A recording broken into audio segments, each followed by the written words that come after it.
este proyecto que creo que a todos nos emociona, la Cátedra Latinoamericana de Transteatrología. Y hoy pues estamos de plácemes, hoy celebramos allá en Caracas, ¿verdad? Estamos de fiesta los 400, ¿qué? 53 años Ujú. De la ciudad de Caracas. de la ciudad de Caracas, ¿verdad? Acaban también de celebrarse un aniversario más que fue del fallecimiento del prócer, de nuestro querido Simón Sí, mi Bolívar. querido nacimiento, Natalia. Nacimiento fue, del nacimiento. ¿Cuántos años, Elimara? Simón Bolívar se estaba celebrando, ay, ahorita no tengo la fecha exacta, pero lo podemos Aquí buscar ya mira nuestro rapidito. querido Gabriel Restrepo, que ya está ahí, vas a ver exactamente la fecha. Bienvenido, Gabriel. Bueno, pues, y claro, también con la pena aquí en la Facultad de Teatro tuvimos recientemente el fallecimiento de un querido colega, el doctor Octavio Rivera, pues lo recordamos con mucho, mucho cariño. Sus aportes al teatro han sido notables. Y hoy entonces, pues tenemos en nuestra sesión de las conferencias a nuestra querida compañera Elimara Navarro. Ella pues ha incursionado en distintas áreas del teatro, actriz, docente, y bueno, es investigadora también, ¿verdad? Gestora, promotora, muchas actividades de nuestra querida Elimara, que hoy nos hablará pues sobre el aspecto social, ¿verdad? El compromiso social que está presente en la obra de Rodolfo Santana, un notable y destacado dramaturgo venezolano. De modo que, pues sin más, agradezco a todos su presencia y gracias, Limar, a los compañeros por seguir dando vida a este proyecto que esperemos que crezca todo lo que pueda crecer. Pues buenos días y adelante, Elimara, tienes la palabra. Bueno, reciban todos un caluroso y apretadísimo buenos días de ese abrazo virtual que desde aquí, desde Guarenas, donde yo resido, que es una ciudad, pero para mí siempre seguirá siendo un pueblo querido.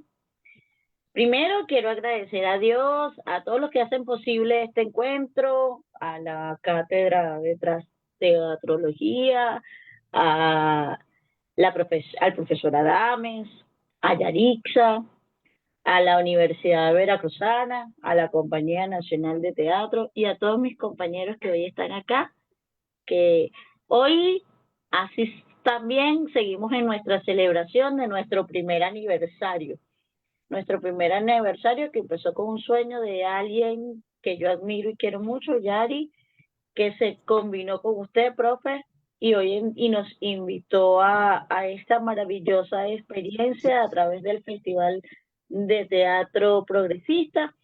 Y aquí vamos dando nuestras opiniones, nuestros pensamientos a través de esta maravillosa cátedra.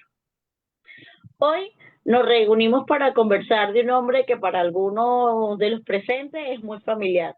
Para otros quizás solamente sea un dramaturgo, un autor que solamente conocen sus obras y para otros será un desconocido. Y aquí es donde comienza ese maravilloso mundo del teatro, porque si para uno conociéndolo y para otros no, y otros simplemente es una referencia, nos reunimos para conversar de Rodolfo Santana. Pues Rodolfo es un hombre que nos invita a adentrarnos a un mundo cargado de fe. Fe en lo que se produce, en lo que se hace, en lo que vamos a recibir. Fe en ese contacto con el otro, que a la vez es el contacto con uno mismo. Eso, y puedes poner las láminas, porfa, Osman. Por eso es que traigo a colación la siguiente. Este pensamiento de un joven que hizo en 1987 un trabajo sobre Rodolfo Santana y lo enmarcó sobre una de sus obras que es Mirando al Tendido, y lo propuso a él como un gran torero de la dramaturgia venezolana. Y nos implica y nos dice esto: el teatro apela a la institución y a la sensibilidad del espectador, a ese lugar que está más allá de la conciencia, que carece de explicaciones y se deja cautivar. Quizás este sitio sea el guardarropa de las emociones o del raciocinio, eso no se sabe. Lo cierto es que el teatro, como arte milenario, lleva centurias conviviendo con el hombre, seduciéndolo, envolviéndolo en su magia. Esto lo dice nuestro amigo Markel en su libro, y ahí al lado tenemos esa propuesta que es una de las piezas montadas por la Compañía Nacional de Teatro, Baño de Damas, que es del maestro Rodolfo Santana. Hablando de la magia del teatro, podemos recordar una de las más grandes enseñanzas que para mí me permitió ver el mundo más allá del espectáculo, más allá de la actuación. Rodolfo fue un hombre que me permitió conocer que los personajes existen más allá de la ficción, que todo se encuentra en una cajita negra para confrontar ese otro que te refleja, que te acerca, que te aleja, que te cuestiona. Que todos los personajes, como los seres humanos, tienen algo de perverso, pero también tienen algo de sagrado. Que cada uno tiene su propia realidad y que al final no es más que nuestros propios fantasmas que quieren decir algo, ese algo que es propio, pero que también es de todos. Él fue un hombre que desde su obra y desde su pedagogía fue un maestro que siempre invitó a mirar, a observar, a investigar, a cuestionar a todos esos fantasmas y a escribir desde esa esquina que cada quien tiene, desde ese rincón, y proyectarlo a una realidad universal, donde todos nos encontremos en esa propia realidad.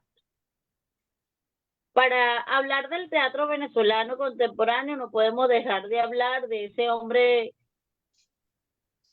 de esas tablas. No podemos dejar de ese hombre que bien sea por su enorme producción o bien sea por las publicaciones, por sus múltiples escenificaciones, tanto nacional como internacional en Latinoamérica, por sus luchas y sus reivindicaciones del sector teatral en Latinoamérica, y aquí por supuesto más aún fuerte esa lucha a nivel nacional, por su empeño de formar a miles de dramaturgos, más a formar dramaturgos que han sido reconocidos a nivel nacional e internacional también. Es por eso que no me queda más y en otras cosas más que esta oportunidad ofrecerle mi admiración y mi respeto a alguien que quise mucho en vida, como fue nuestro dramaturgo universal, como le digo yo, Rodolfo Santana, el dramaturgo venezolano guarenero. Puedes mostrar la otra lámina. Aquí en esta parte, no, perdón, en esta lámina vamos a conocer a Rodolfo Santana, vamos a hacer una aproximación de su vida, ese hombre universal de Guarenas, su obra, la cual cuenta con más de 80 textos teatrales, publicaciones, premios, su metodología para la pedagogía, que nos acerca muchísimo. Presentamos 3 piezas de Rodolfo, que aunque si bien para muchos es muy conocida, estas 3 piezas marcan, como lo divido yo particularmente, sus 3 momentos, donde es Alfredo Gris, La empresa perdona momentos de locura, y Rumba Caliente en el muro de Berlín, en la cual me va a apoyar muchísimo el profesor Cabello, porque él fue el director de esta pieza, que fue la última representación en la cual él participó, y nos puede dar todas esas orientaciones que él vivió junto a Rodolfo en esos tiempos, ¿no?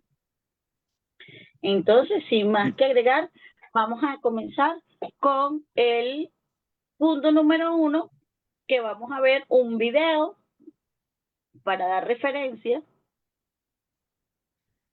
a lo que es nuestra introducción de conocer de dónde viene Rodolfo Santana.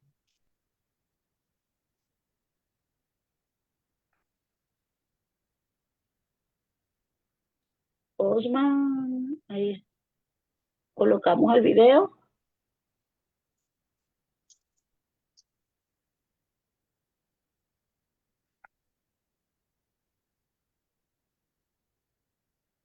A la orden de mis coterráneos.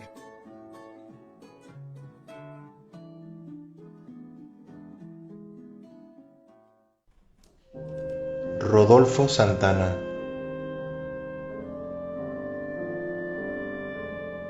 Rodolfo Santana nació en Guarenas el 25 de octubre de 1944, en una casa ubicada en la esquina de las calles Colón y Miranda del Pueblo Arriba. Hijo de Carlos Santana y Aura Salas. En aquella Guarenas de antaño, Rodolfo Santana creció junto a sus hermanos Carlos Salvador, Manolo y Alejandro. Sus estudios de primaria los realizó en la Escuela Federal Graduada Ambrosio Plaza, ubicada en el Pueblo Arriba de Guarenas. En esa institución, que era solo para varones, Rodolfo Santana compartió aula con innumerables guareneros, recibiendo clases con el insigne maestro Antonio María Piñate. La niñez de Rodolfo Santana en su pueblo natal fue determinante para su futuro como dramaturgo.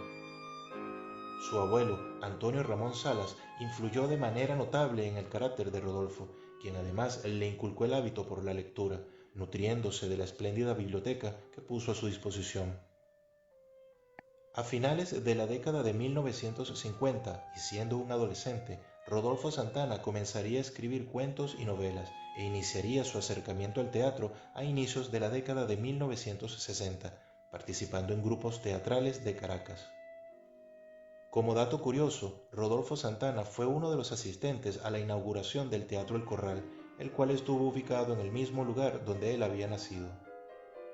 Armando Urbina, el director de este nuevo teatro en Guarenas, invitó a Rodolfo Santana a presenciar la materialización de su proyecto, con obra de César Rengifo titulada La Sonata del Alba. A principios de la década de 1970, Rodolfo Santana se desempeñó como director del Teatro Universitario de Maracay, adscrito a la Universidad Central de Venezuela.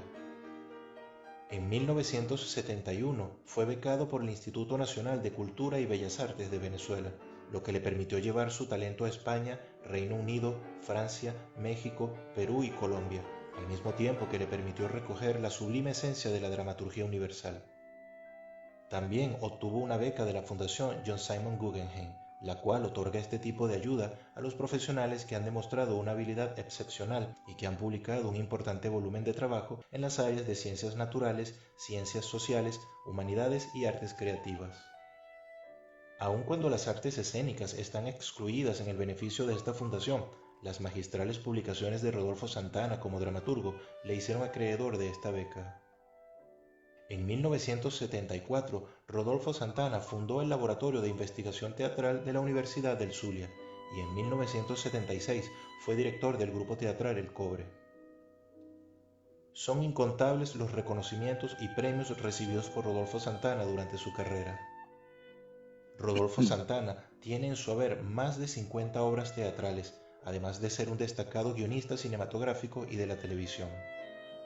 Sus obras han sido representadas mundialmente en países como México, Argentina, Perú, Colombia, Chile, Uruguay, Puerto Rico, Bolivia, República Dominicana, Estados Unidos, Italia, Portugal, Inglaterra y España. Rodolfo Santana dictó talleres de dramaturgia en la Universidad de California de los Estados Unidos, así como en la Casa de las Américas en Madrid. Como guarenero fiel a su tierra, dictó durante 2 años talleres de dramaturgia en la Biblioteca Pública Tito Cardoso de Guarenas. Rodolfo Santana presentó junto al cineasta Román Chalbaud una propuesta para la creación de una productora cinematográfica, la cual brindara soporte al talento emergente en las artes audiovisuales y fortaleciera el trabajo de los guionistas nacionales. Este proyecto se materializó en el año 2006 con la creación de la Villa del Cine, siendo Rodolfo Santana asesor permanente del taller de formación y escritores de este complejo ubicado en Guarenas. Rodolfo Santana falleció prematuramente el 21 de octubre de 2012. Lleva su epónimo el Laboratorio de Cine y Audiovisual de Venezuela del Centro Nacional Autónomo de Cinematografía. Hablar de Rodolfo Santana es hablar de la historia del teatro venezolano y de las características propias de nuestra cultura. Asumió la dramaturgia con disciplina, observando permanentemente la conducta humana, con responsabilidad y claridad en sus propuestas. Él fue y será una escuela, tanto para el hombre de teatro como para el espectador, dadas las profundas reflexiones que su dramaturgia imprime sobre el componente social. Rodolfo Santana es parte de la memoria histórica de Guarenas.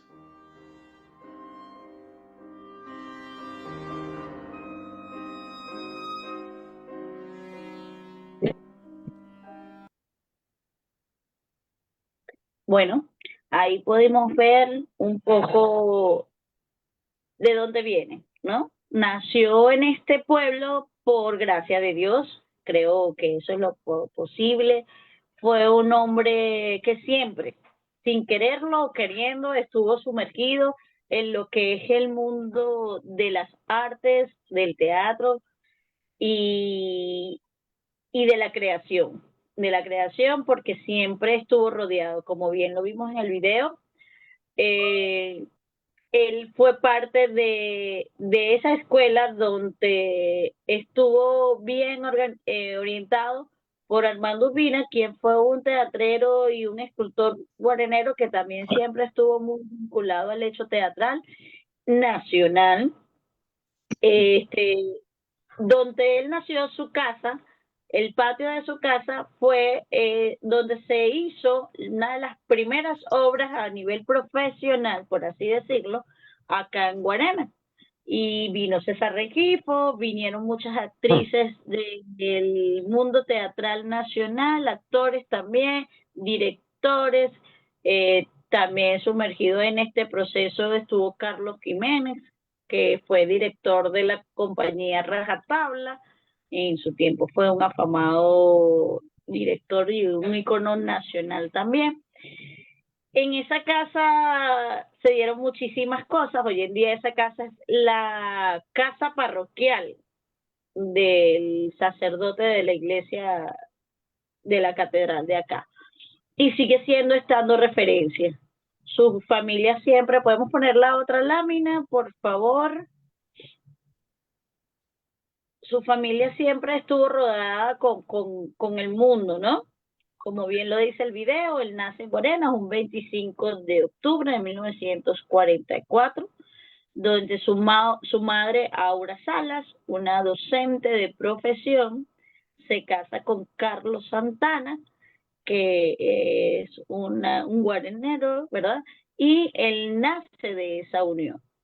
A los 6 años de edad, sus padres se divorcian y se tienen que ir acá a Guarenas otra vez, a casa de su abuelo, que es Antonio Ramón Salas, quien era un comerciante, pero era una persona que le encantaba mucho leer, le encantaba mucho la música, y como él nos cuenta, el mismo Rodolfo, en algunos videos y en algunas conversaciones y en algunos textos, es un poco lo que es él o fue él, es gracias a su abuelo, quien de alguna forma lo orientó de una forma autodidáctica a la lectura, a leer los grandes clásicos de la literatura universal y lo lleva a ese mundo de la imaginación y lo conduce a crear, a escribir a temprana edad algunos cuentos y algunas narrativas. En esa separación, cuando él llega a su casa, a la casa del abuelo, se encuentra que hay 5 tías, 4 tíos, 8 primos y sus 4 hermanos, Carlos, Salvador, Jesús Manuel y Alejandro, su abuelo y su mamá. Él hace referencia que su casa fue su primer teatro, porque encontrar toda esa diversidad de gente que existía dentro de su casa y sus conflictos personales y los conflictos globales de la casa le permitían crear un mundo y un mundo de ficción, ¿verdad? Para poder entender y soportar tanta gente que vivía en su casa.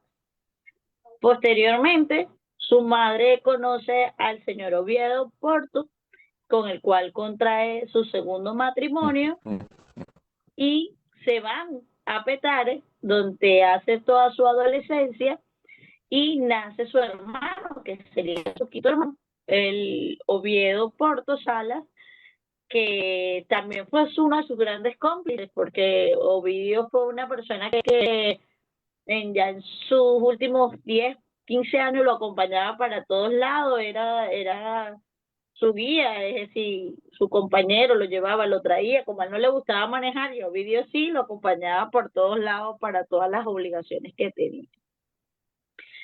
Rodolfo por los años 70, 1970, contrae matrimonio, ¿verdad? Del cual nace su hijo, que es Rodolfo Santana, una persona a la cual queremos mucho, todos los que conocemos. Él es que hoy en día tiene todo lo que es el derecho a las piezas y a la obra de su padre, Rodolfo Santana. Rodolfo, como en el año 1980, por ahí, 84, decide volver a vivir a Guarenas, el lugar donde él decidió que le gustaba vivir, que es aquí en Nueva Casarapa, un espacio con su nueva pareja, que es la señora Gracia. La conoce, es una persona que le hace la vida feliz, como él lo decía, enamorado de su vida.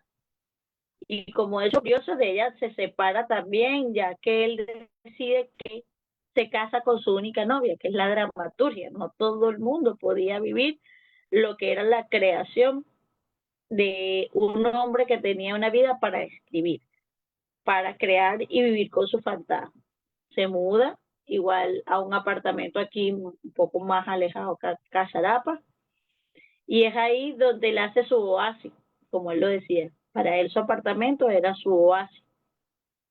Y en ese transcurrir él se enferma de diabetes y por un poco todas las vicisitudes de la vida y todo se complica mucho su salud y fallece curiosamente en el centro comercial de acá de Casarapa un 13 de octubre del 2012. Fue una noticia que nos cayó a todos muy de sorpresa, como a todos, saber y encontrar un hombre en un centro comercial de un espacio donde él quería mucho, pero a veces no todos los que le pasaban por encima sabían quién era ese hombre, porque era un hombre muy humilde, no era un hombre ostentoso ni nada, era un hombre muy cotidiano, muy de salir por las calles a caminar, a tomarse su café, a comerse sus empanadas, a fumarse sus cigarritos. Y ese día le tocó dejarnos y todos los que conocimos a Rodolfo sabemos y conocemos la calidad de hombre que fue, más allá del hecho de su creación, ¿no? Mi admiración a él siempre fue un hombre de mucha humildad y mucho respeto al otro. Entonces, esto es más o menos el contexto de un hombre que vivió para escribir, para contarnos su historia. Podemos pasar la otra lámina, por favor.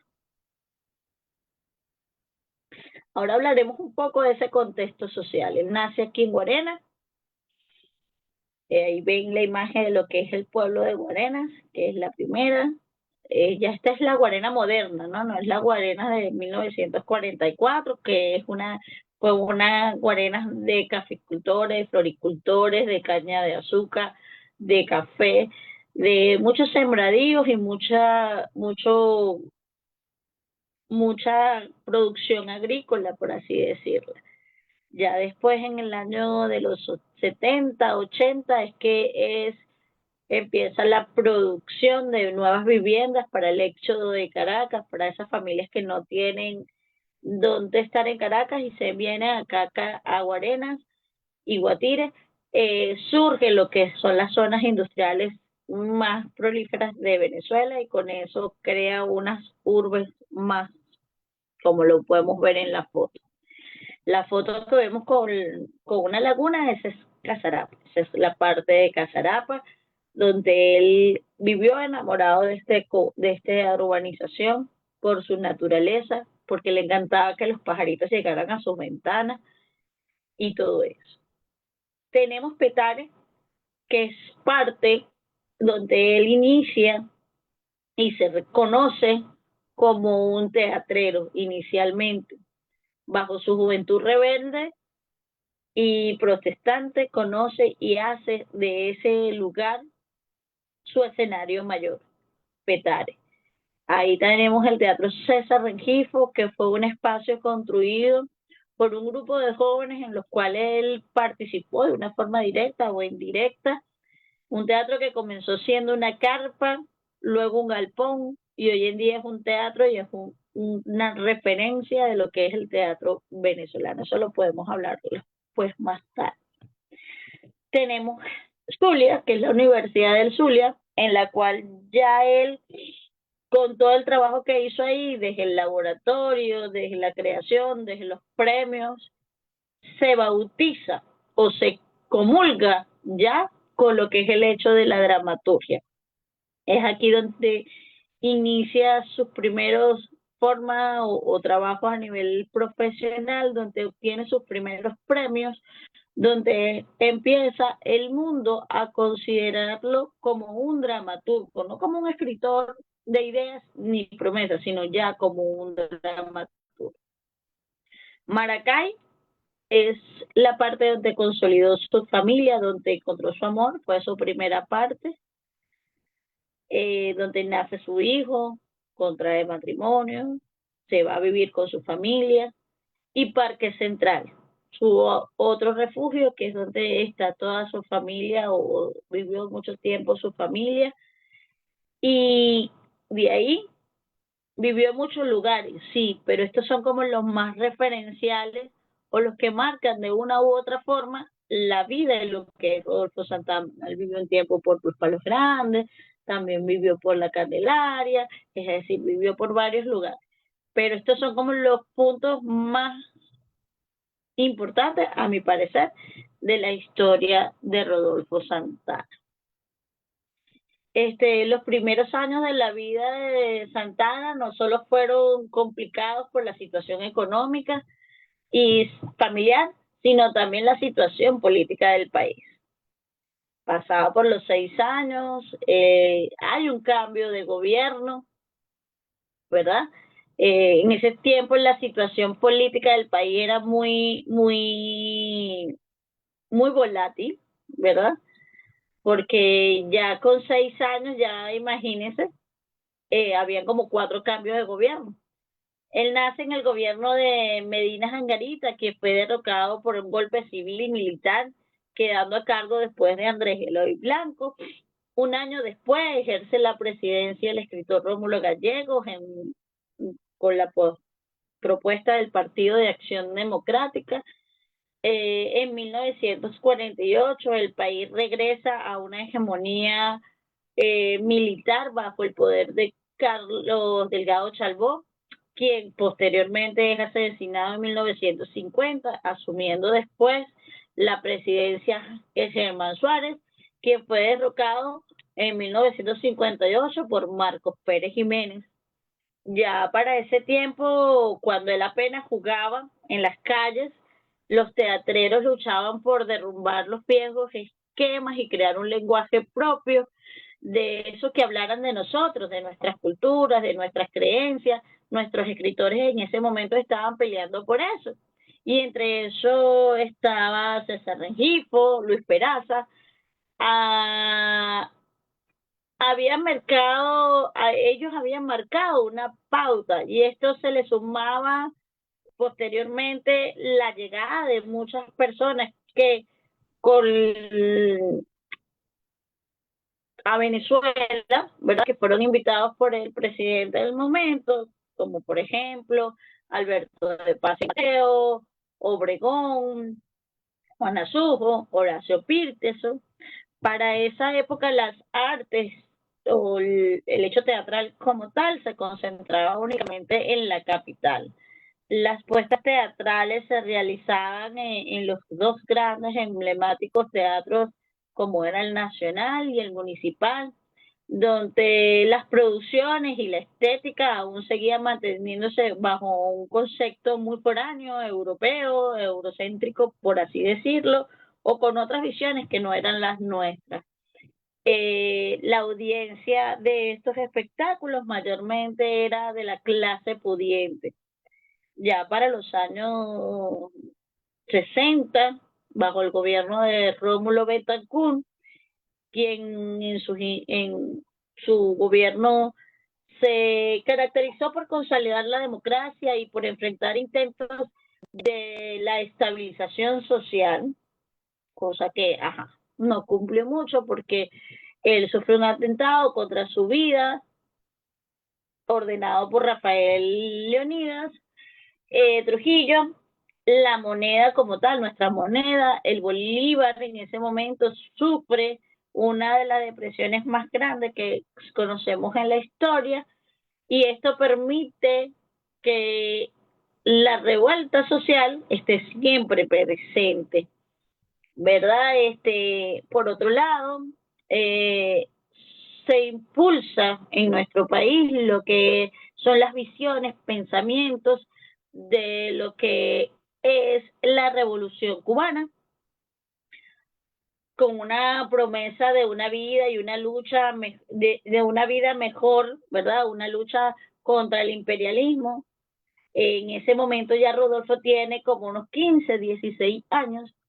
Su entorno donde él se encuentra está en Petare, como lo dijimos anteriormente, son con los estudiantes universitarios y con aquellos grupos teatrales que se están formando en diversos lugares para crear esas nuevas vivencias y nuevas expectativas del teatro venezolano.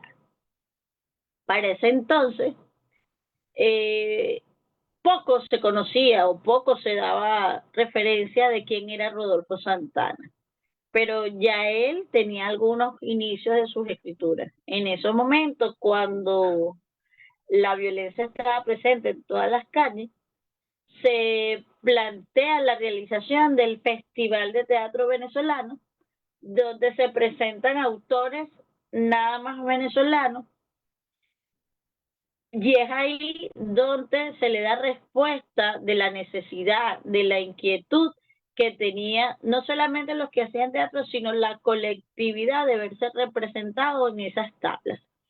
Estas salas, no, por supuesto, a este festival, no, en el primer festival se le dio una cobertura, wow, buenísima, pero ya en el segundo no tanto, y le dan las salas marginales o las cosas, las salas más populares, pues.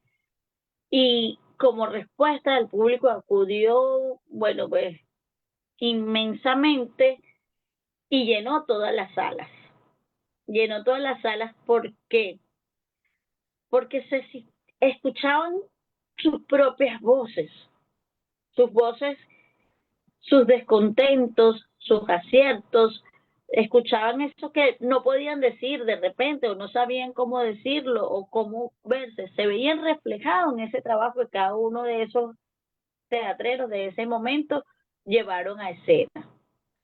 Y por supuesto, esto trajo como consecuencia para ese momento mucha censura de muchas agrupaciones o de las agrupaciones del momento, porque el gobierno no permitía que se hablara de lo que le molestaba al pueblo. Y ahí surgieron muchas censuras de esas agrupaciones, y como respuesta, estas agrupaciones se dividieron en algún momento y se desplegaron mucho más por todo el país y por todas las urbanizaciones o localidades de la capital, y conformaron muchísimos grupos. Hoy en día algunos se mantienen, otros tuvieron o prosperaron, otros por de repente no saber manejar lo que era la gerencia de esas agrupaciones desaparecieron, otros sí se mantuvieron en el tiempo, pero bueno, dieron a conocer lo que era. Poco se conocía, pero ya él iniciaba su escritura. En ese momento, cuando la violencia estaba presente en las calles, todo daba respuesta a esa conformación de ese uno, por ahí asumieron y él mismo decide en la conformación de su agrupación, la agrupación que él denominó el Grupo Cobre, que lo acompañó hasta sus últimos días, desde el cual era muy celoso con ese nombre, Cobre, porque él decía que era algo que no se dañaba el cobre como tal, y hay otros cuentos por ahí que, bueno, que, que se pueden contar después. Él encontró en Petare esa refugio, ¿no? Él cuenta en varios lugares que él en Petare se empezó creando teatro de clásicos teatrales.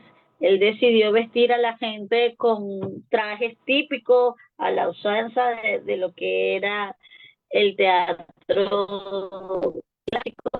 Y la gente en Petare le cayó a tomatazo, lo abuchó, lo, es decir, no aceptó su propuesta teatral en ese momento.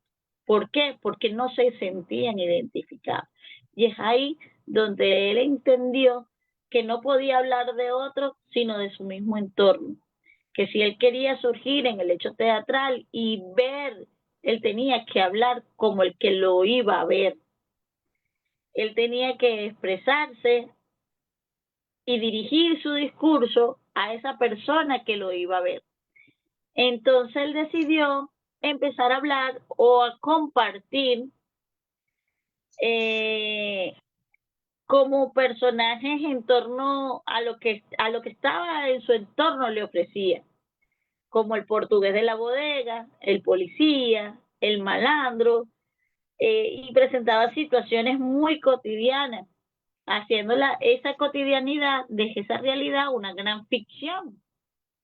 Esa ficción, por lo menos él siempre decía que uno de los males que tenía Venezuela era la llegada de los portugueses, porque los portugueses se adueñaron del comercio nacional, y los portugueses, los italianos, es decir, cosa que viene de la posguerra, porque nosotros cuando en 1944, 1945, cuando está la Segunda Guerra Mundial, nosotros fuimos como latinos, que Venezuela recibió mucha migración europea, ¿no?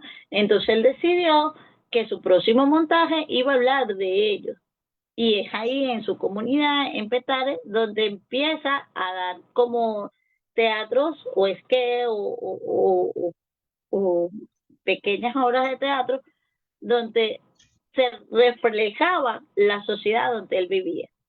Y esa fue su primera visión y ha sido su más valiosa regla en su dramaturgia. Él habla de lo que él está, de su Venezuela, de su cotidianidad, de sus problemas, de su circunstancia social, sobre todo, ¿no? Para ese momento, nuestro autor era ya un valiente joven que sus visiones y sus convicciones sociales estaban muy claras. No era nada de derecha, era un hombre muy, muy de izquierda. Ah, bueno, ahí estamos. Nos adentramos a lo que es el mundo político y voy a leer un poco esto, que él mismo lo reflejó en el Diario de Caracas. Bueno, mis simpatías y mi continuidad política siempre han estado bastante vinculadas al Partido Comunista. Me parece que con sus vivencias y sus avatares es un partido que tiene y ha tenido una permanencia ética y moral a lo largo de la historia de nuestro país. Y por otro lado tenemos a Moreno Uribe en su texto, Rodolfo como en Santana, que nos dice, para Santana nos indica en su obra, no ha sido el remanente de un sistema político, nos habla del agotamiento de un modo de encarar la vida colectiva, señala sus piezas todo en cuanto lo horripilante de todos los hechos contra el mundo, contra su estabilidad con las personas por sociedades individuales y nacionales. En ella aparece el cuadro aterrador de lo que se ha significado matanzas, guerras sin sentidos, los presos de las conciencias, los desaparecidos, los la la falsedad de los yuppies, ¿verdad? O de las clases pudientes, los hechos del Fondo Monetario Internacional contra los países. Ahí está ya evidentemente lo que es el mundo político o la visión política de nuestro Rodolfo Santana. Y esto lo traigo a colación porque si bien Rodolfo podemos decir que es uno de los personajes o de los autores más montados en nuestro país y en Latinoamérica, también podemos decir que ha sido uno de los autores más rechazados en su momento, porque Rodolfo nunca tuvo una cabida a los grandes espacios, a los espacios más de producción teatral. Él siempre estuvo en el suburbio, entre las comunidades más populares, ahí sí era montado por todas estas agrupaciones nacientes, pero el Estado o el país o las grandes agrupaciones empiezan a tomarlos en cuenta ya cuando ven su destacado trabajo a raíz de que él viaja, a través de que es reconocido internacionalmente. No le queda a estas personalidades que dirigían en ese momento aceptar la propuesta de la dramaturgia de Rodolfo Santana. Para nadie era fácil ver cómo era criticado y apoyar esa crítica que él hacía de su obra, ¿no? Es decir, ve a un delincuente hablando de sus posibles y de sus razones por qué es delincuente, de que aunque sea delincuente es un ser humano que tiene derecho y que tiene un modo de pensar y que es gracias a una sociedad que él es delincuente, eso no era fácil para un gobierno. Entonces aquí donde ya sabemos que él es un hombre de izquierda, desde que pequeño le tocó ver y vivir cosas sociales que muchos de nosotros hoy en día no la hemos vivido, pero él sí. Vivir en una de las grandes barriadas latinoamericanas le permitió tener una agudeza y un sentido muy particular de todo eso, de ser uno de los voceros o volanteros del pensamiento comunista aquí en Venezuela, cosas que eran perseguidos, cosas que eran cuestionados y abiertamente no se podía decir para ese momento porque era muy bien cuestionado. Eso también no permitió que su dramaturgia en su momento fuera desde esa vista. Entonces, todos aquellos teatreros que asumieron su puesta en escena o que asumieron su parte, fue a través de ellos que impulsaron la dramaturgia de Rodolfo. Aquí también cobra mucha importancia su visión cinematográfica o su acompañamiento a lo que es el hecho del cine y su vinculación con el hecho del cine, porque Rodolfo fue otra parte, no la vamos a tocar mucho aquí, porque nos importa un poco el hombre del teatro, pero nunca desvinculó su hecho creativo con el hecho del cine. Él era un cinéfalo de más del hombre. Ya aquí podemos llegar hasta 1980 más o menos. Después en eso se dedica a escribir mucho, a montar todas sus piezas. Posteriormente, ya para el año 2000, Rodolfo deja un poco de lado lo que es la parte, ahí vemos algunas de sus obras montadas, ¿verdad? Que vemos, voy a ir de derecha a izquierda, vemos un ángel perdido en la ciudad de Estil, encuentro en el parque peligroso, el animador, asesinas anónimas, ropa para una abuela virgen, Nunca entregues tu corazón a a una muñeca suiza, Fin de Raúl, el animador, eh, este, Mirando el tendido, Baño de dama. Él tiene 80 piezas, si nos podemos a nombrar muchísimas piezas, bueno, no terminamos nunca. Otra de las cosas que es importante recordar aquí y que nos trae a colación, podemos pasar la próxima, son sus publicaciones. Él ha tenido más de 40 publicaciones, ahí hay una referencia, tomé algunos, pero aquí tengo otros textos. Puedes abrir un poquito aquí la cámara para mostrar, por favor. Aquí están muchos de sus libros que nos permiten conocer su dramaturgia.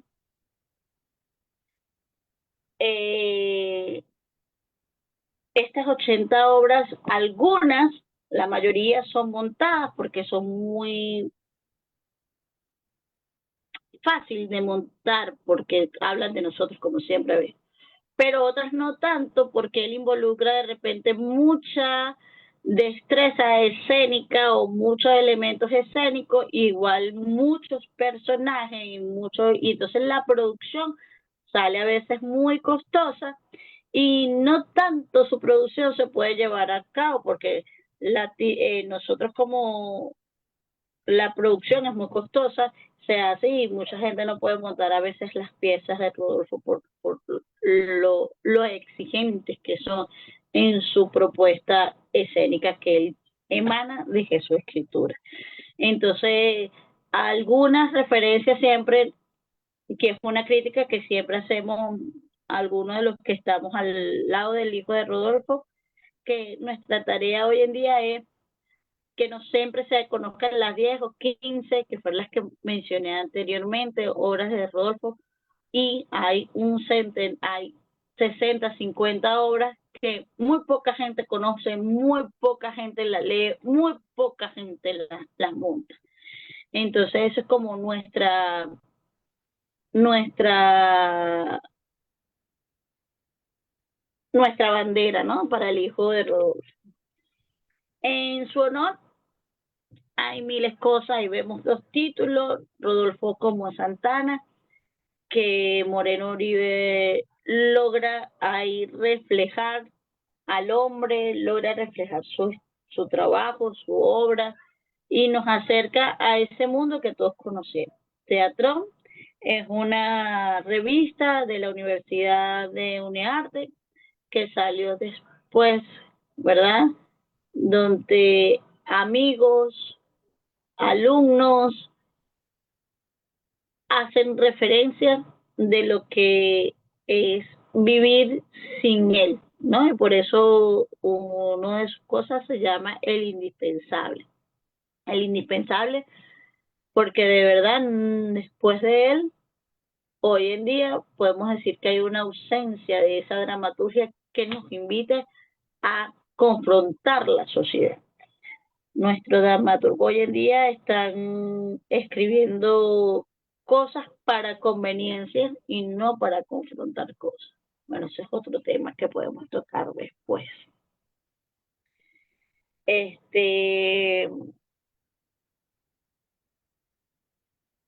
También es pertinente que ya, aquí podemos ya cerrar nuestro punto 2, ¿verdad? Con todo esto, sus premiaciones, que para muchos hablar de él es hablar de sus premios, que si bien inician con el primer concurso que él hace en el Zulia, con la obra de Alfredo Gris y Los hijos de Iris. Posteriormente surge Barbarroja y así se va a España, logra varios premios y después en Estados Unidos como logra la beca, logra ganar el concurso también, si mal no me acuerdo, creo que es con Molotov, que logra ganarse algunos premios en Estados Unidos. Y el último, que fue una de las condecoraciones que disfrutamos mucho, fue el Casa de las Américas para nuestro Rodolfo por Un ángel perdido en la ciudad hostil. Fue una de las piezas que le dio ese reconocimiento. Ahora, sin menos importante, vamos a hablar de otra de sus facetas, porque él tuvo sus facetas. Él tuvo inicialmente el hecho de reconocerse como dramaturgo, luego de incursionar en el mundo del cine, grabando 7 o 8 películas, o acompañando en la formación en 7 o 8 películas, que allá, que ahí tenemos la recopilación de ellos también. Y posteriormente, ya después del año 2000, entró en lo que era el mundo de la televisión, grabando series y la novela de Barrio Adentro, como bien lo vimos al principio, acompañado de nuestro maestro Román Salvo. Pero nunca dejó de lado esta parte de la pedagogía, que para los que tuvimos la fortuna de formarnos y adentrarnos a él, nos planteaba desde la disciplina, desde el oficio, ver la dramaturgia no como un hobby o como algo ocasional, sino verlo como un oficio que merecía siempre un espacio, un tiempo y un horario determinado y una buena disciplina. Él decía, las obras y las historias no llegan, se buscan, y se busca es con el trabajo permanente y el trabajo constante. Era un hombre que sus cursos, o por así decirlo, sus talleres, estaban siempre colmados de mucha gente, gente que estaba dispuesta no a un tiempo ni a un momento, sino a una creación. Era una persona que te dedicaba ese tiempo y ese merecido escucha para que tú consolidaras tu proyecto y poder llegar a culminar eso que alguna vez empezaste. O bien como para, fue hasta catártico y psicológico ese proceso para mí, porque darme cuenta que sí podía escribir y decir cosas que muchos querían escuchar, fue bastante significativo. Y así como fue para mí, cuando he tenido conversaciones con algunos de sus alumnos, también me hace referencia a eso, que fue para él encontrar con esa metodología, con ese hombre que te llamaba a las 5 9, entre 9 y 12 de la mañana. ¿Qué estás escribiendo? ¿Qué estás haciendo? Cuéntame, ¿qué haces? ¿Cómo haces? Y si uno no le respondía o le daba su comentario de que estaba escribiendo, te empezaba a sacar conversación. ¿Y por qué no escribes de eso? ¿Y por qué no sacas esto? ¿O por qué no lo haces así? ¿O por qué no lo haces asado? Siempre te daba una visión de cómo hacer tu mejor propuesta en ese mundo de la dramaturgia. Él crea su parte con 4 paisajes, porque él lo llamó paisaje en su momento, donde habla de ese paisaje temático, que es ese tema que queremos trabajar, ese tema que queremos consolidar como un tema macro, ¿verdad? Después viene ese paisaje geográfico, que es el que nos va a determinar cómo es ese habla, cómo es esa sociedad, qué es lo que queremos expresar de ese momento, de ese tiempo y de esas circunstancias que combinan ese tema con ese espacio. Y ahí nos vamos a empezar a conflictuar y a generar ideas y a generar propuestas. Posteriormente, ¿quién va a hablar de eso que nosotros queremos? Y empezamos a diseñar ese paisaje humano, que es donde surgen esos personajes que por lo general él los combina y lo hace llevar. Una cosa muy simbólica es que él siempre, los personajes de todas sus obras siempre tienen algo que ver con amigos o familiares que están acá, ¿no? Que estuvieron a su alrededor. Por ejemplo, hablar de Bongo, que es un personaje de él. Bongo existe. Bongo es Héctor Castro, que es un dramaturgo también y fue compañero y amigo de él de Petare. Y él le puso, y Bongo Hoy en día todo el mundo lo conoce como Bongo, no como Héctor, sino como Bongo. Y ese apodo lo asumió y lo puso ahí. Personajes así, referencial. Y ese paisaje experiencial son esas experiencias o esas acciones que te van a permitir llegar y crear las circunstancias, esos nudos críticos, esos nudos que va a presentar o esas unidades de acciones dramáticas que van a llevar a esa pieza a lograrse. Esto eran 4 cosas que para nosotros los que estuvimos con él siempre fue referencial. Y después que teníamos esto claro, partíamos de la premisa, de la primera sinopsis, del argumento, de la escaleta, de una segunda sinopsis donde ya sacábamos lo que sí podía servir o ampliamos, tal. Y de último, o no menos importante, llegábamos al diálogo. Y él siempre nos decía, ya cuando ustedes crean, déjenla descansar, déjenla dormir para vaciarnos y verlo con otra visión, eso que escribimos, y no deje la emoción o deje el, el, el estar sumergido en ese proceso. Y después venía lo que era la reescritura, que para él esto es una de las cosas más consecuentes de su accionar pedagógico. Toda obra a veces no tiene un fin, sino tiene un tiempo y hay que revisarla, reescribirla y hacerla siempre estar en la contemporaneidad de la sociedad. Y por eso él siempre decía que lo primordial o lo que un dramaturgo siempre tenía que... No, déjala la página, porfa, déjala la anterior. Era la investigación, la disciplina, la honestidad con lo que se está escribiendo, la estructura, es decir, toda pieza debe respetar una estructura. Para él romper los diálogos, él no decía que el teatro no era para dar discursos, sino para dar acciones, y las acciones no se daban a través de largos discursos, sino a través de diálogos precisos y cortos, ¿no? Las unidades de acción concretas, el humor que para él era una de sus otros pilares, todas sus piezas están cargados de humor, de ese humor latinoamericano, de ese humor venezolano. Él decía que el venezolano podía estar trágicamente muy mal, pero siempre salía de su humor. Pone de referencia siempre los velorios, ¿no? Él decía, los velorios todo el mundo puede estar sufriendo, pero siempre hay alguien que está echando un chiste, siempre hay alguien que está contando, haciendo de la vida de ese muerto algo para recordar, y es a través del humor. Lo que pasa es que cuando agarramos una pluma y empezamos a escribir, nos volvemos los hombres o mujeres más serios del mundo, y nosotros no somos así. Nosotros estamos cargados de humor. Esa era una de sus palabras siempre que él decía.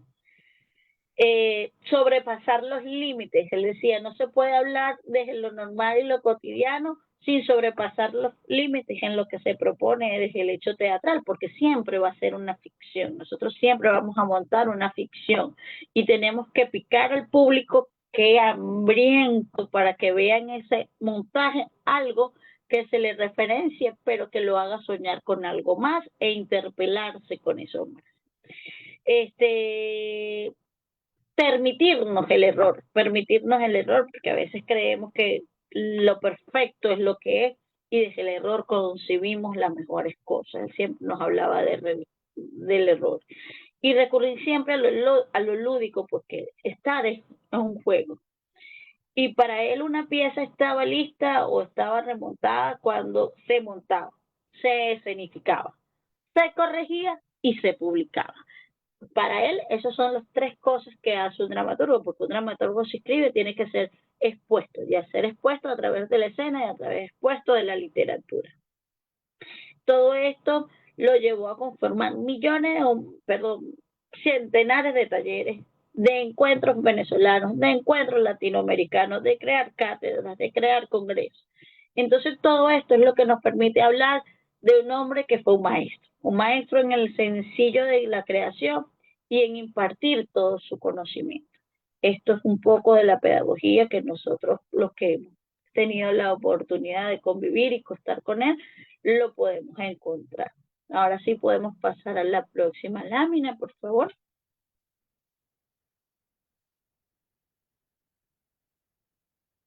Y aquí llegamos a lo que nos compete hoy en día, ¿no? Que es hablar de esa visión social. Esa visión social que vemos en la dramaturgia. Y lo vamos a hacer a través de estas tres obras: La muerte de Alfredo Gris, La empresa, ay, ahí hay un error, perdón, Perdona un momento de locura, Rumba caliente bajo el muro de Berlín. ¿Verdad?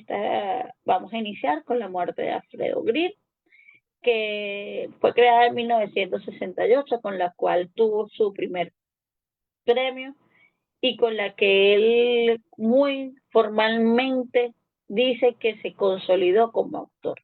¿Por qué? Porque cuando él escribió esta pieza y llevaba en su maletín el manuscrito para entregarlo a una editorial que tenía una propuesta de publicación, se encuentra en Caracas y hay un bululú político en los cuales él ve a muchos de sus compañeros y él decidió que si se metía en el bululú podía perder lo que llevaba en el maletín, cosa que era transcrito en máquina, ¿verdad? Que no tenía una copia, que nada, si él se metía lo podían llevar preso, lo podían maltratar, y él decidió quedarse tranquilito, no hacer absolutamente nada y salvar la vida de la obra ante de la protesta del hombre o la convicción del hombre. Y es ahí donde él dice que se reconoció que ante cualquier cosa de su vida era un dramaturgo que velaba por su obra. Esta es una obra que ha tenido muchos montajes. Él mismo hizo 3 versiones o 3 reescrituras que han sido publicadas. Tiene los personajes con los cuales cuenta, es el preso número 1, preso número 2, la mujer. En esta obra, él no le da personalidad, es decir, no le pone un nombre, un sustantivo a ninguno de los personajes, sino lo llama preso, preso, mujer y guarda, es por sus acciones. Cuenta la historia de un hombre que es atrapado, preso, por un error que se da en una situación social, es llevado preso, en el cual ese otro preso lo confronta y existe esa dominación dentro de la misma sociedad donde cada uno asumimos el atropello al otro, ¿no? Ese de beneficiarnos del otro. ¿Cómo hacemos de las preocupaciones, de las angustias y de las debilidades del otro un hecho de poder? ¿Cómo a través de eso podemos dominar al otro, ¿no? Y cómo el Estado, que está representado por ese guardia o por el personaje referencial, que es el gerente de la cárcel, que es el que impide que entre, que no entre, quién vive, quién no vive, qué es lo que se hace o lo que no se hace, nos presenta una divina obra donde el mundo de ese momento se ve reflejado, ¿no? Este hombre que sin saber por qué está en la cárcel, por un error, se hasta asume culpable por sobresalir su vida y es cuestionado y es llevado a una amenaza de ejecución en un término de 48 horas. Esta es una pieza que es muy referente en el teatro venezolano. Posteriormente tenemos La empresa Perdona un momento de locura, que fue hecha en la segunda etapa, como le digo yo, de ese otro Rodolfo. ¿Por qué? Porque ya aquí él ha tenido una vinculación con el mundo, ya ha experimentado otras visiones, se ha confrontado en otros países, ha conocido métodos de otros compañeros de Latinoamérica y del mundo, y le permite confrontar no solamente desde una metáfora, más metafórico, todo lo que son sus planteamientos y su discurso.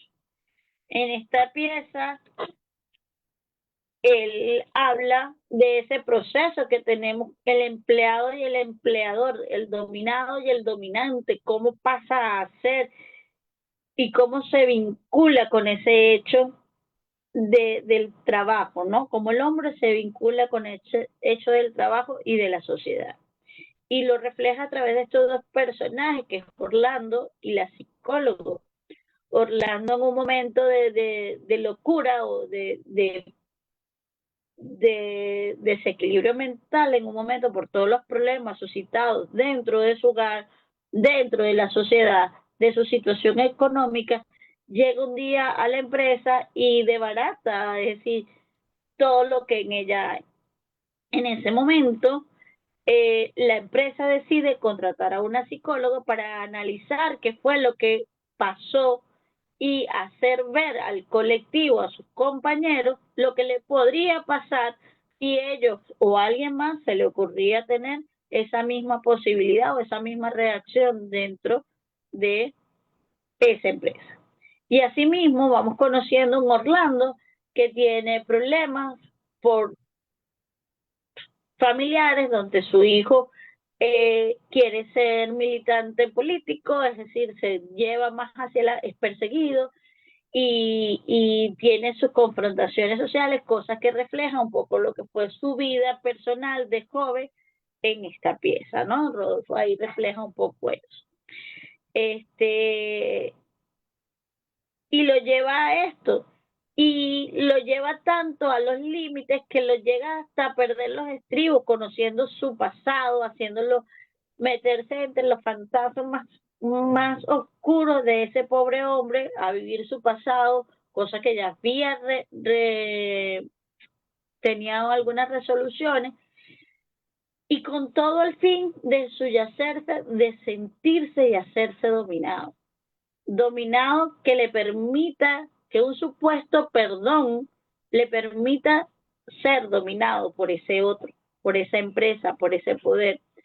Y no solamente dominado, sino que sea ejemplo para lo que está sucumbiendo en esa empresa. Yo pongo aquí algunas cosas. Los seres humanos se inventan mitos y monstruos para jugar con ellos, aceptarlos, además que los dominen y los esclavicen. Y además enseñan cómo el hombre explota a sus congéneres, ¿verdad? Sin piedad alguna para lucrar o para jugar con ellos mismos. Esto está reflejado en esta pieza, de verdad que es una de las cosas más creativas. Entonces aquí donde ya la metáfora empieza el juego con las escenas, empieza el teatro dentro del teatro, en el hay más profundidad en lo que es la parte, ya no está la parte de decir cosas, de explotar, simplemente como fue Alfredo Rodríguez, Barbarroja. No, aquí está ya el artista, ya hay una convicción y por eso podemos encontrar podemos encontrar Mirando el Tendido, que es otra pieza que a través de las corridas de toro y la simbología también están presentes. Podemos nuestro padre Drácula, que fue este, gracias por los favores recibidos. En ese momento está todo. Y fue un momento para él muy brillante, porque en este temporal de los 80, el año 2000, Rodolfo creó muchísimas piezas de teatro, muchísimas. Y creo que eran tantas las ideas y las conformaciones que él logró hacer que ahí en cada una de sus piezas están plasmadas. Para él en sus obras siempre estaba muy perenne los temas como la religión, Dios, la muerte, la libertad, los gobiernos, el amor, la familia, las relaciones de poder, todas las situaciones sociales, y están ahí, pues están ahí presentes.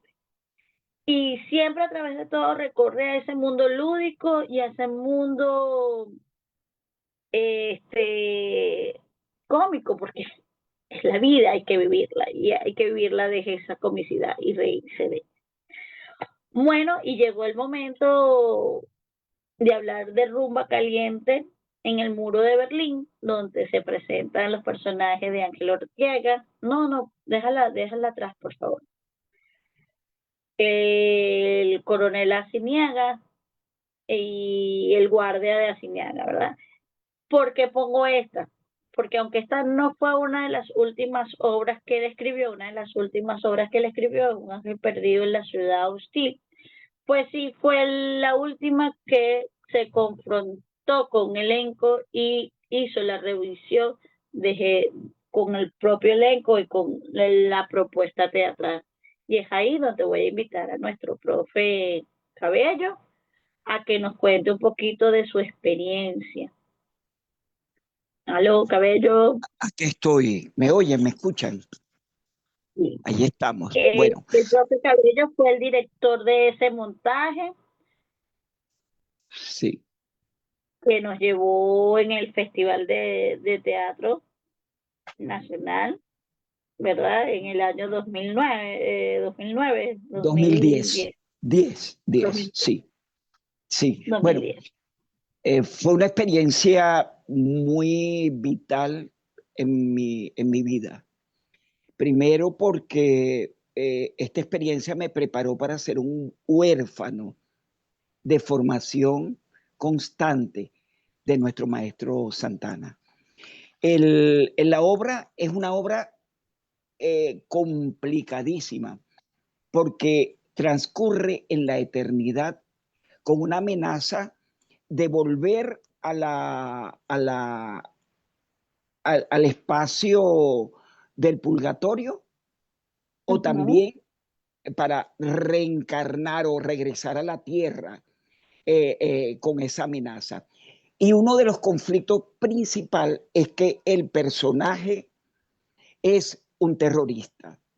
Él muere con el estigma social de que es un terrorista y ese terrorista asume la condena constante porque en ese momento están haciendo la evaluación, una evaluación burocrática por esta Ángel, que es Isabel, que está allí, que en esa oportunidad fue Virginia Urdaneta, nuestra gran actriz principal, una de las actrices favoritas de Rodolfo Santana, que me impuso además el trabajo de que fuese ella. Normal en él. Normal en Bueno, él. normal en él. Y el actor es nuestro amigo, el que acaba de trabajar contigo, con esta, nuestra compañera en teatro. Él Gerardo viene, Soto.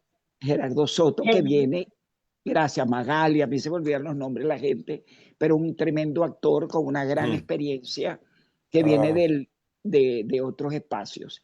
No sé, no me veo nunca por aquí, pero bueno, me veo Bello.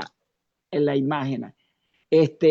Resulta que esa obra, este terrorista, tiene su maletín como todas las ánimas del purgatorio, todas las ánimas de la eternidad que esperan la evaluación, pero por mandato del el capitán Arceniegas, que esta oportunidad los interpretó mi querido amigo, gran actor José Francisco Silva, nuestro compañero de aquí de la cátedra, con un personaje excelente, medio nazi, medio guardia nacional venezolano.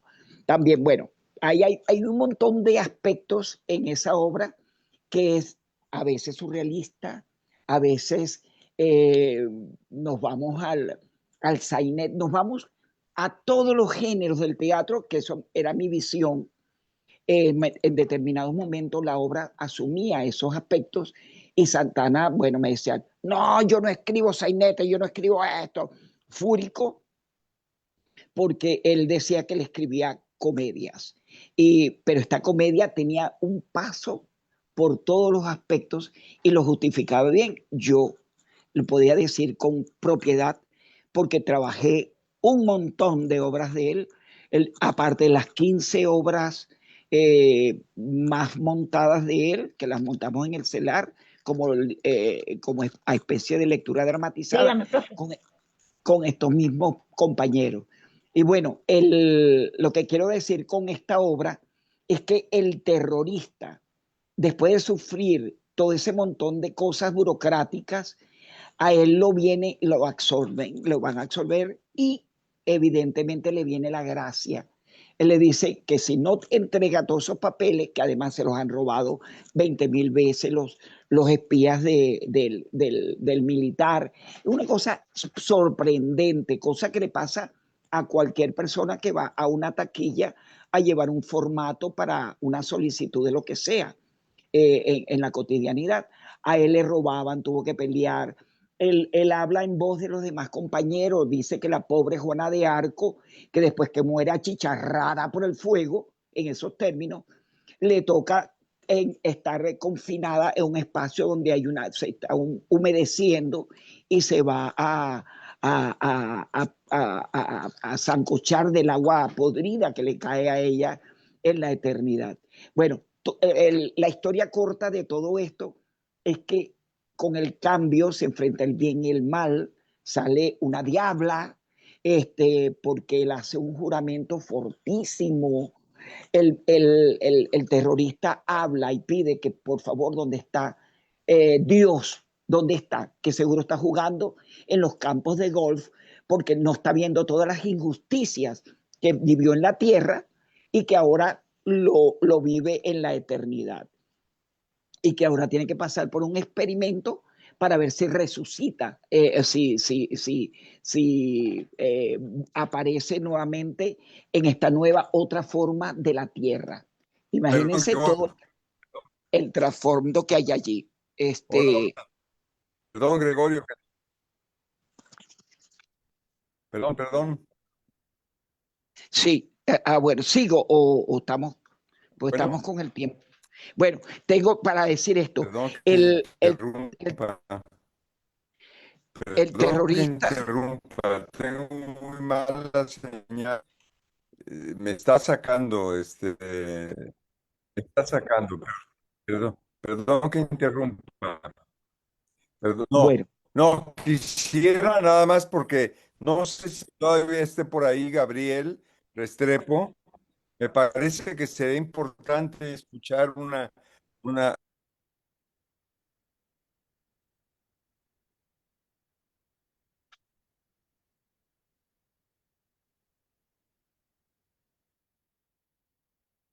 Sí, sí, pero se me fue el audio, no escucho, no escucho lo que se habla.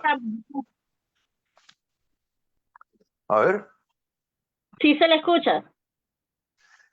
¿qué es lo que me pide, amigo? ¿Algún comentario? No, sorprendido y maravillado por esta excelente charla de Limara y del director de teatro. Me parece que es una experiencia valiosísima para toda América Latina. Yo destacaría, pues, de lo que ha narrado Limara, esa filosofía del dramaturgo de aceptar el fracaso como parte de la vida. Eso me parece enorme, extraordinario, como una autenticación de una visión humanista. Lo otro es su sentido del juego y su sentido de la... Y en general, toda su imaginación desbordante y una energía extraordinaria. De tal manera que no, pues yo encantado de escucharlos y muy agradecido con todos ustedes y con Domingo, por supuesto. Sí. No, pues Sí, no sé, se me fue el audio otra vez. Se fue el No, audio no, otra vez. sí se le escucha. No, pero no quiero interrumpirlo, ese paso por el purgatorio del cielo y el infierno. No quiero quedarme ahí en la perspectiva de saber qué pasó, con qué ironía el dramaturgo resolvió ese drama tan tremendo pues, que todos lo sufrimos, ¿no? En realidad vivimos, ¿no? Yo Yo no creo sé si que vivimos en un purgatorio, muy bien, yo diría en un infierno. Y el asunto es cómo salimos bien librados de esa situación tan extrema. Entonces, Él, escucho. sí, él propone la salida, la única salida. Él derroca a Dios, el personaje derroca a Dios, asumiendo lo que significa bueno, Dios a mí me en ese espacio. parece, Me suena mucho a Camus, muy imbuido por la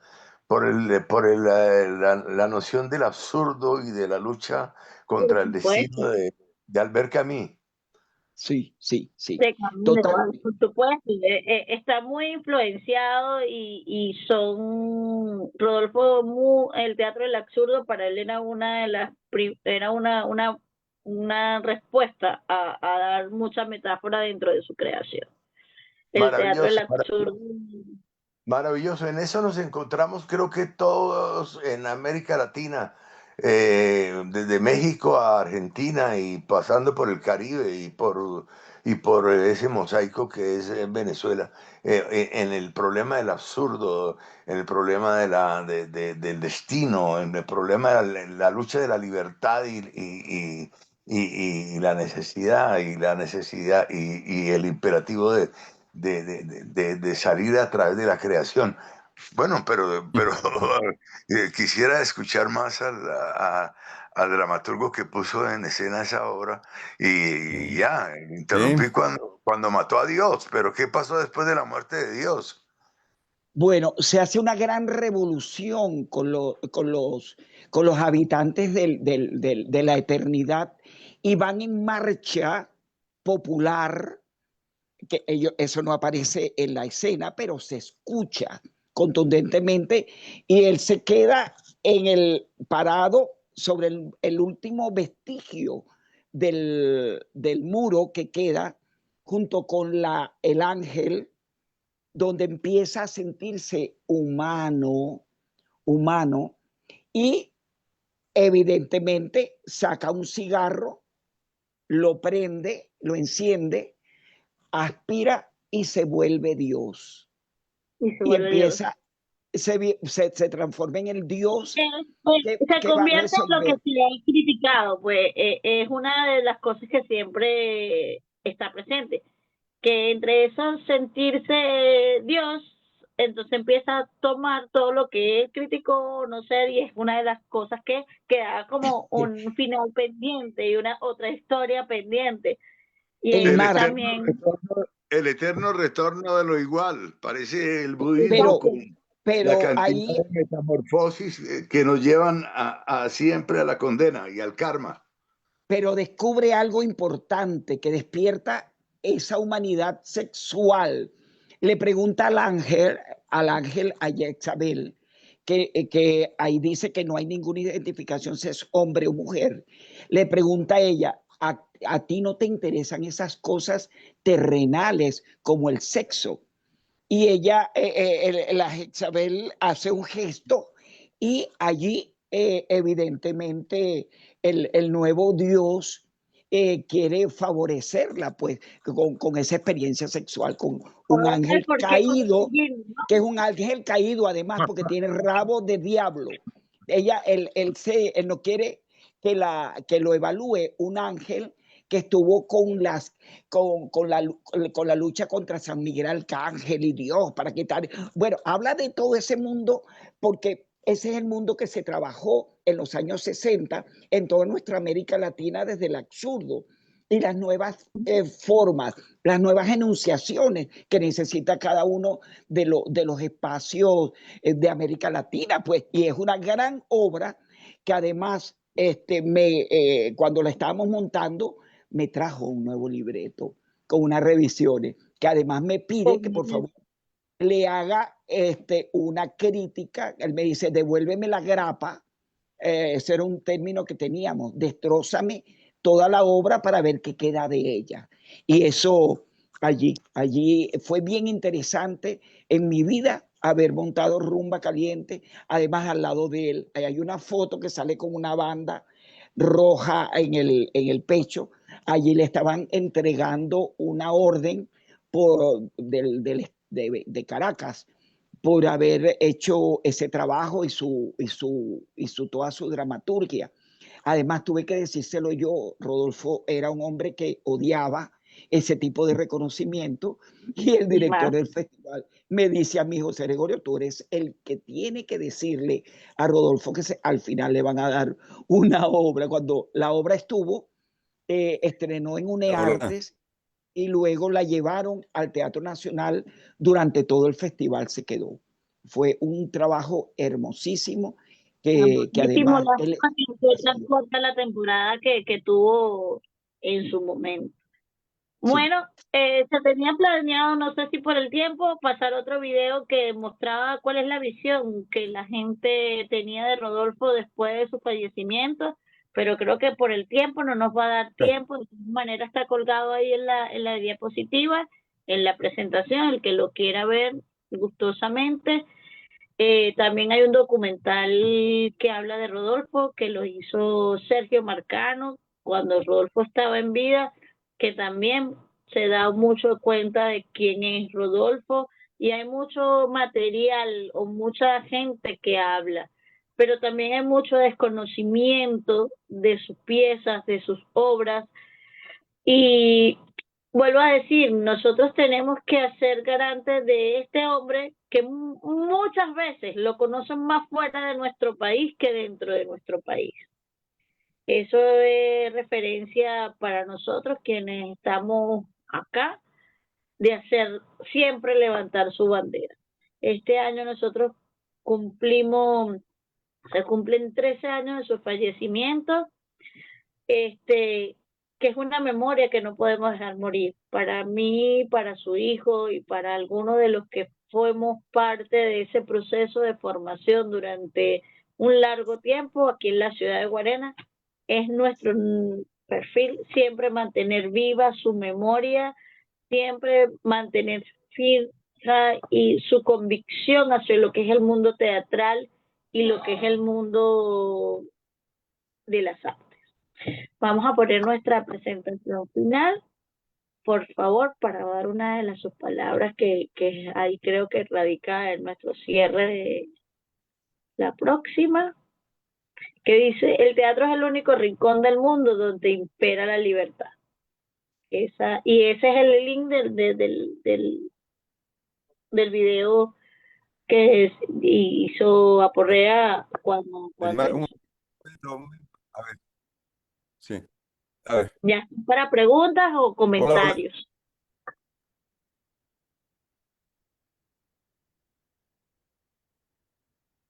De mi parte, agradecimientos y Hola, hola, ¿me felicidades. escuchan? ¿Me escuchan? Sí, maestro. Sí, Sí, Bueno, yo te escucho. ¿me escuchan o no? Yo te sí, escucho. sí, sí. Sí, Bueno, yo no sé si me escuchan, pero Yo te yo escucho. tengo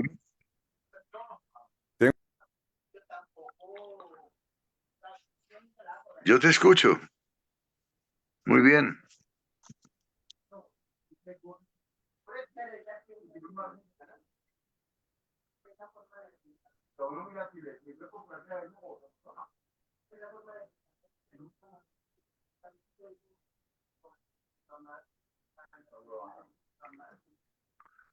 ¿Qué pasó? bueno, no sé si alguien quiere decir algo más mientras el profe se conecta mejor o algo así. ¿Alguien quiere?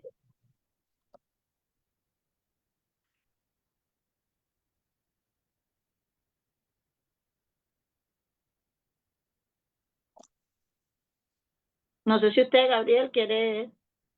Pues reiterar mis agradecimientos y mi complacencia y mi admiración por la creatividad de un dramaturgo sorprendente que nos toca todas las fibras como hermanos en esta y hermanas en esta tribulación que es América Ladina y Latina, como la denomino. Extraordinario talento, una versatilidad en el teatro, el cine, la pedagogía, eh, la, la, la escritura, la acción sobre las tablas, en fin, es un volcán de creatividad que lo emociona a uno como latinoamericano por ver, dijéramos, cómo en medio del caos, porque es que vivimos en el caos, vivimos en el caos, vivimos en un caos, en medio de ese caos podemos crear y podemos sembrar esperanzas de vida, sobre todo de vida. Eso es lo que me admira de ese autor que pues procuraré seguir un poco más porque no lo conocía. Y Ah, usted muchas no gracias. conocía la dramaturgia de Rodolfo Santana. Yo no sabía de él. Pese a que tú Él dices estuvo, que, él estuvo que, por los años 70, 80, estuvo en México y en los 90 participó en varios coloquios allá en México sobre la dramaturgia latinoamericana. De hecho, cuando él crea lo que es la Cátedra Latinoamericana de la Dramaturgia, entre Colombia, México, República Dominicana, Cuba, están ahí presentes. Y se hace varios acercamientos a esta parte, ¿no? Una cosa que como que no hablé o me quedó pendiente es por qué la transdisciplinariedad o la teatrología dentro de la dramaturgia de Rodolfo Santana. Bueno, es porque dentro de esa sinergia de entender y de querer hablar del otro, siempre tomamos una pieza de Rodolfo y vamos a encontrarlo a él, vamos a encontrar algo de su historia, algo de su vida, algo de lo que le pasó, lo vamos a encontrar. Y eso hace que el teatro sea más allá, transmura o traspase esos muros y esas limitantes que nos da, ¿no? Y le da un viraje a ese mundo que pudo ser trágico, o no, y lo lleva a una realidad y a una cosmovisión mucho más allá de la ficción y lo plantea desde una posibilidad del pensar y del reaccionar a ese cuestionamiento social. eh, muy clara tu exposición, muy brillante, muy iluminada. Así que felicitaciones y agradecimientos, Ilimara. No sé si Yarixa está por ahí, quiere acotar o a decir algo. Me están comentando que lamentablemente el doctor Domingo se quedó sin señal de internet, Ok, entonces ya no Osman. va a poder acompañar en el cierre de esta sesión, pero si alguien más quiere comentar algo, adelante y ya de ahí cerramos. No sé si Yarixa está por ahí como para que cierre ella. Está presente. Déjame ver aquí. Yarixa dijo que se tenía que retirar. Se retiró. Ok, Lo sí, porque hay participó por unas... el chat. Por Ok, el chat del Perfecto. grupo de WhatsApp. No por el chat del Zoom, sino por Ah, ok. WhatsApp. Bueno, Osman, te toca a ti, no sé. ¿eh? ¿Tú tienes algo que decir, Magali? Bueno, darte las gracias por presentar a nuestro admirado y siempre extrañado Rodolfo Santana. Eh, ya sé que nos queda poco tiempo, solamente felicitarte y agradecértelo de verdad. Muchas gracias, excelente, muchas gracias. Así es. Bueno, a nombre del doctor Domingo Adame Hernández, quien es coordinador de la Cátedra de Transteatología de la Universidad Veracruzana de la Facultad de Teatro, les agradezco mucho su presencia a todos y sus comentarios que siempre son de mucha retroalimentación para todos los que estamos presentes. Y en especial a nuestra ponente de hoy, Elimara Navarro. Muchas gracias, Elimara, por tu exposición.